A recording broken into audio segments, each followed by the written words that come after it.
I'm Jeffrey Sterling. As mentioned, I am a physician, a public health professional, and a healthcare entrepreneur, and I'm also a servant leader. I have 2 BEP, Business Enterprise Program certified businesses in the state of Illinois, including a medical supply company and an international healthcare consulting and implementation firm. I want to talk about implementation, not thinking about it, just to solve it. I'm going through the process of creating a third business, which is really what we're going to be talking about, named Simco. And the name of the game here is Ujamaa. Anybody know Ujamaa? Yeah. Cooperative economics, paradigm shift.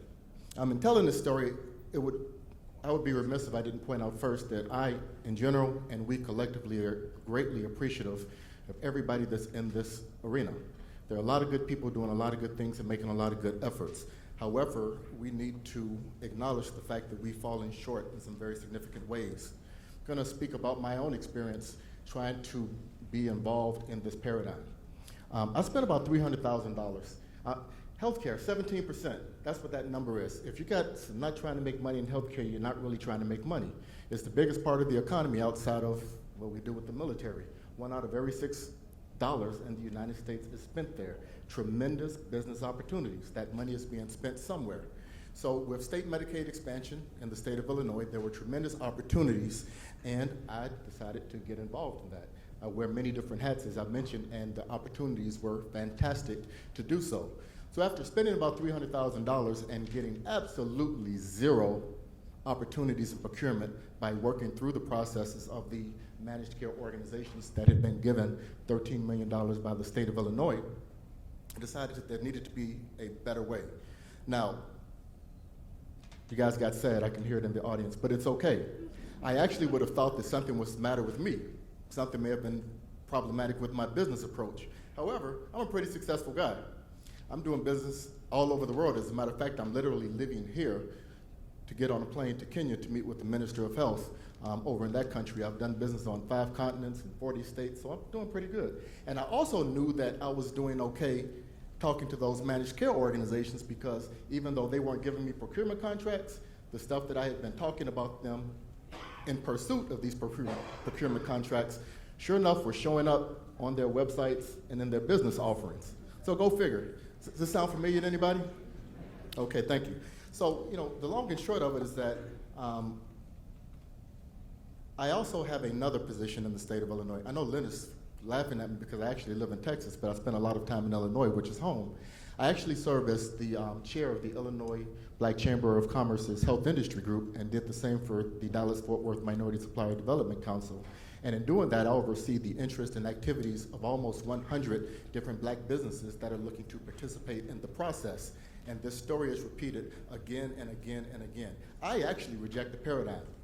And part of what I want us to do in terms of being innovative here is to appreciate exactly what it is we're talking about. The average black business in the state of Illinois has revenues of about $58,000. Do you hear me? Okay, so thank you. I should get a boo for that. And again, we're talking about something that is 1 out of every $6 that's being spent in the United States. So the question that I have when I look at something like that is that we are stuck in a paradigm that necessarily offers us perpetual second-class citizenship. Even if the procurement process did its very best, how good are we ever going to be?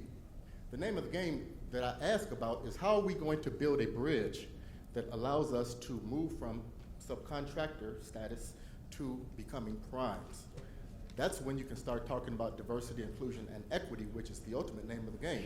By the way, I actually went to school here, and I remember famously a conversation that I had with the president of Harvard, and we were just talking about affirmative action, and it's very notable that the conversation that he shared with me was that affirmative action was never about social justice. But in case you didn't know, Harvard actually was foremost in putting forth that proposition.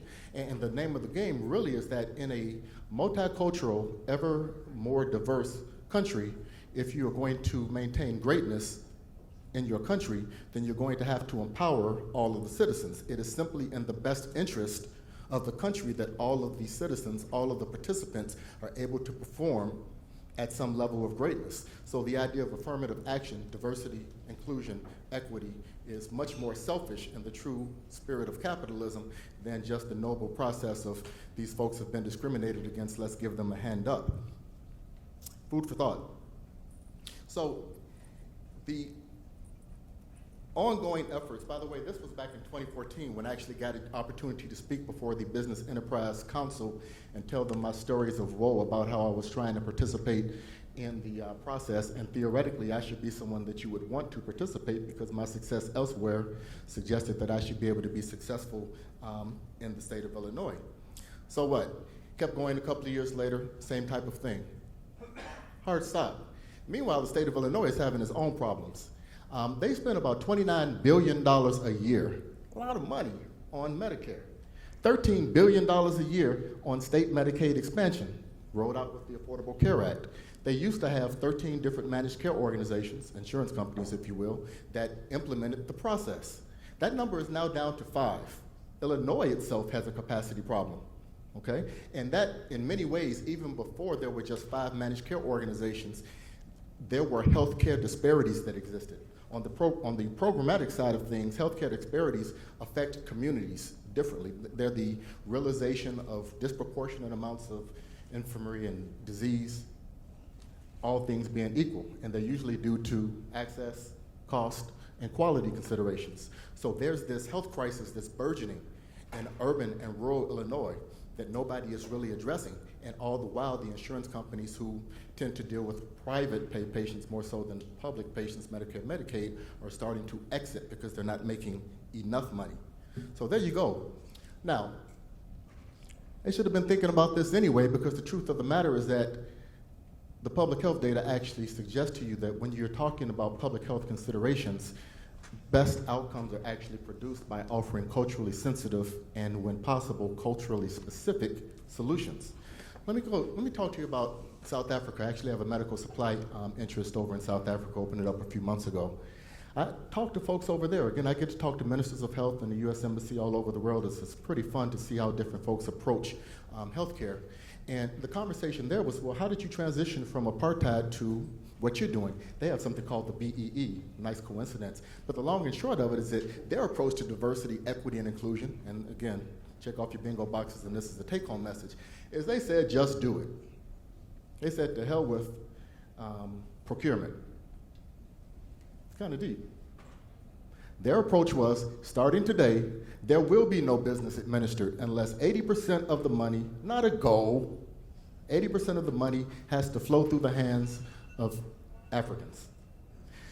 Answer me this, those of you that are in procurement, how come you couldn't make me a prime and let me administer majority folks as subcontractors? There's a paradigm shift for you. That's exactly what they're doing over there. So once again, give us opportunities, and this gets to the long-necked giraffe. If our Creator didn't make it known that there was a lot of good food to be had up top, then those necks never would have stretched. Give us the opportunity to do better, to be better, and we will get there. You have to make the decision. Stop with the goal. The goal in Illinois is such that, oh my goodness, $29 billion being spent, $13 billion through state Medicaid expansion. They carve out so much as cost of care considerations that by the time they actually get to the amount that's actually eligible for diversity spend, you're only talking about $1 billion out of $29 billion. So they've already gotten rid of all of the rest of that.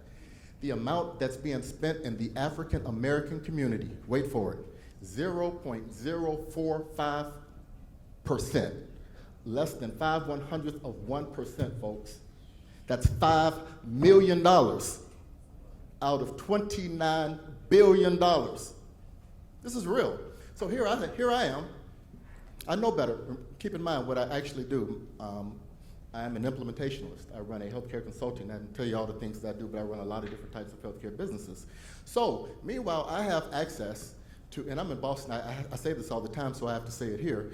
You know, the typical excuse, stop me if you've heard this before, is that, you know, old Governor Mitch Romney, to paraphrase him, I can't find binders of black folks. Okay? It's like what happened, I happen to have them. So I have, so many people have been disheartened and discouraged in the procurement process as it is constituted that they have opted out. All kinds of successful businesses running up and through Illinois, not participating in the BEP program because all I'm ever going to get out of them is $50,000 one at a time. It doesn't work, hasn't worked. So what we have done, and this gets to the part of the conversation on collaborative economics, If you ever played the game with your friends, what would we do if we all got thrown on a desert island? We'd figure it out, wouldn't we? Well, here I am. I actually have over 100 businesses in my pocket that I have access to, and I run a consulting firm. I run an implementation firm. The state has a specific need in eradicating healthcare disparities, and simply put, providing good healthcare to the citizens of the state of Illinois. So what I have created is America's first managed preventive care organization. Not dealing with sick care, we're dealing with preventive care. Anybody here ever heard of an ounce of prevention is worth a pound of cure? Here we go. I'm here to tell you that. And as luck would have it, we're able to do this at about 20% of the cost of what they're paying the managed care organizations per patient life. Now, how is this actually going to be implemented? Because again, spoiler alert, this is the contract that is, we're working through the legal process of doing it now, $420 million a year. It's going to be the largest procurement opportunity ever released in the state of Illinois. You'll be hearing about it in a couple of months. The long and short of it is that what we have done is that instead of just awarding a contract to some competent company, what we have done is that we have brought together the entirety of the community toward this goal.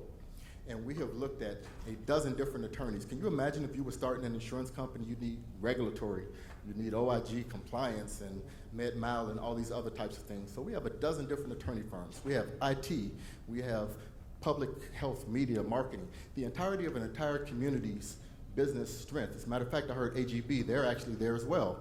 So all of these folks are being slotted, pieces of a puzzle being put together to provide culturally sensitive and specific preventive health services up and down the state of Illinois in a way that pretty revolutionary. But the point to be made is that when you look at your business and feel like you may not have capacity, or if you're in the procurement business and you're evaluating someone and say that you don't have the qualifications to do this, that, or the other, perhaps the way forward is through collaborative economics.